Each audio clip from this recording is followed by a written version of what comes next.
हरे कृष्ण कृष्ण कृष्ण हरे हरे, हरे राम राम राम हरे हरे। तो राधा रानी का हम यहाँ पर 7वां गुण बताएंगे आपको। भाग 14 दिया जिसमें कि 6ठा गुण के विषय में बताया। 7वां गुण है राधा रानी का संगीत शास्त्र में निपुणता। संगीत के जो शास्त्र है उसमें निपुणता, यानी निपुण कौन है? श्रीमती राधा रानी। तो जिस तरह से आप लोगों ने सुना होगा कि 22 प्रकार की श्रुतियाँ हैं। श्रुतियों का अर्थ होता है सुनना, यानी कान से सुनना, जिसे हम याद कर लें। और 7 स्वर हैं संगीत में: छठज, ऋषभ, गंधार, मध्यम, पंचम, धैवत और निषाद। ये 7 स्वर हैं। गायन, वादन, वाद्य, नृत्य, ये संगीत के भाग हैं।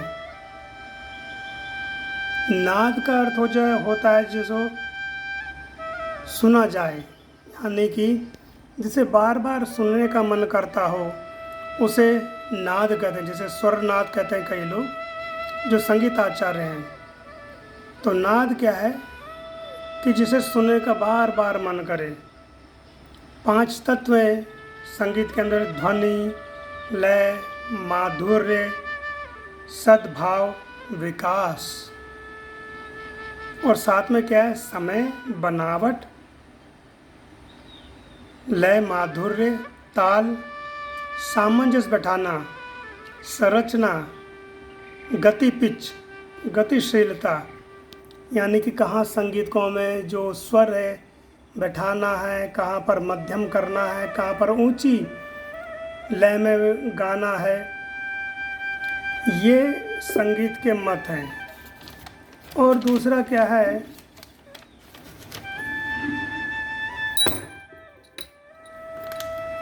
दो प्रकार के जो संगीत हैं इन्हें 2 ग्राम बोलते हैं।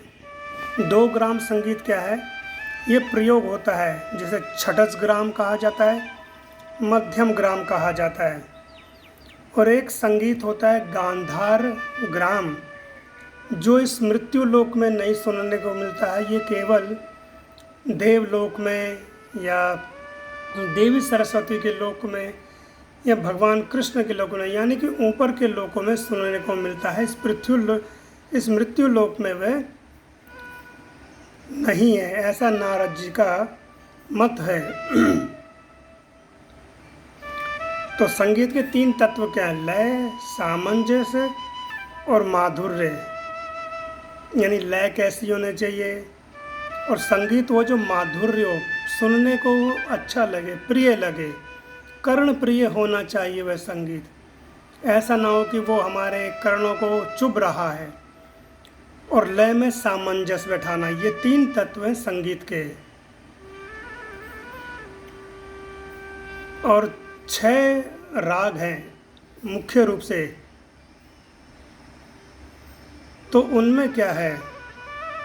कुछ ऐसे राग है जो समय यानी दिन के समय में गाए जाते हैं। कुछ राग है जो मौसम के हिसाब से गाए जाते हैं, जैसे भैरव राग, ये सुबह सुबह का संगीत होता है, सुबह के समय बजाया जाता है। राग हिंडोला, जिसे बसंत के भी कहा जाता है, बसंत ऋतु में, और ये सुबह के समय में सुना जाता है या बजाया जाता है। राग मैधुर्य, राग मेघ जिसे कहा जाता है, ये मानसून के समय में, मानसून जैसे कि वर्षा ऋतु भी होती है तो इसे राग मेघ कहा जाता है। दूसरा होता है राग श्री, जो संध्या के समय में बजाया जाता है या सुना जाता है। और एक होता है राग दीपक, और एक होता है राग मालकोस। राग मालकोस जो है ये देर रात के समय में बजाया जाता है। रात्रि के समय विशेष करके भगवान कृष्ण इसका ही गायन करते थे। रात्रि के समय में जब रासलीला होती थी या गोपियों को जैसे बुलाना होता था, तो रात्रि के समय मतलब क्या है कि जैसे रात के 12 बजे के बाद जो संगीत बजाया जाता है इसे राग माल कौंस कहते हैं। ये रात्रि के समय में इसका वर्णन किया गया है शास्त्रों में। एक राग है मधुवंती जो रात संध्या समय में 4 बजे से यानी 4 बजे के बाद से लेकर के और रात्रि के 8 बजे से के पहले गाया जाता है संध्या समय में। संध्या समय जैसे 4 बजे तो उसके बाद और रात के 8 बजे से पहले गाया, जैसे बोलते हैं मधुवंती राग।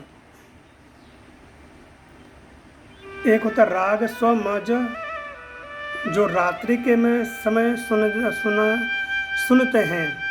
कई बार क्या होता है लोगों को नींद नहीं आती है तो कुछ ऐसा संगीत सुनते हैं कि जिसको सुन करके वो नींद प्राप्त कर लेते हैं। तो विशेष करके जो राग स्वमंज है वो रात्रि के समय में सुना जाता है, जैसे कि 9 बजे से लेकर के 12 बजे के बीच में। राग मालकोंस कौन है? देर रात्रि में सुना जाता है, बजाया जाता है। ये संगीत के कई प्रकार के भाग हैं, तो मैंने अभी थोड़ा बहुत आपको वर्णन किया है। तो इन संगीत में जितने भी आचार्य हुए हैं उन सब की गुरु कौन है? श्रीमती राधा रानी। तो राधा रानी का 7वां गुण कौन है? संगीत शास्त्र में निपुणता। यानी जब राधा रानी गाती हैं तो इतना मधुर गाती हैं, ऐसी सुंदर ध्वनि निकालती हैं कि देवी सरस्वती, जिनको कि हम संगीत की देवी कहते हैं, उनकी मूर्छा लग जाती है, वे मूर्छित हो जाती हैं। ऐसा शास्त्रों में वर्णन है। जब भगवान कृष्ण अपनी वेणु बजाते थे तो देवताओं की जो पत्नियां हैं उनके वस्त्र खुल जाते थे, यानी कि वो इतनी मोहित सी हो जाती, सम्मोहित हो जाती थी कि उनको अपने वस्त्रों का भान ही नहीं रहता था। ऐसा वर्णन है कि इतना अद्भुत, जैसे कि हम देखते हैं, हम पुस्तकों में पढ़ते हैं कि किसी को सम्मोहित कर दिया, वशीकरण कर दिया। तो इतना मधुर संगीत बजाते हैं, भगवान कृष्ण बजाते हैं। लेकिन राधा रानी भी कम नहीं है हमारी जो ठाकुरानी है वो भी शास्त्रों में निपुणता प्राप्त है।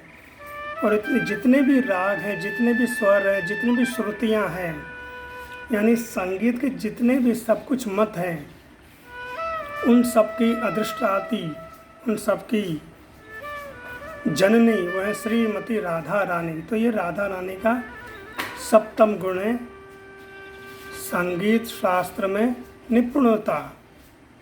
हरे कृष्ण। जगत गुरु श्रील प्रभुपाद की जय। गुरुदेव महाराज की जय।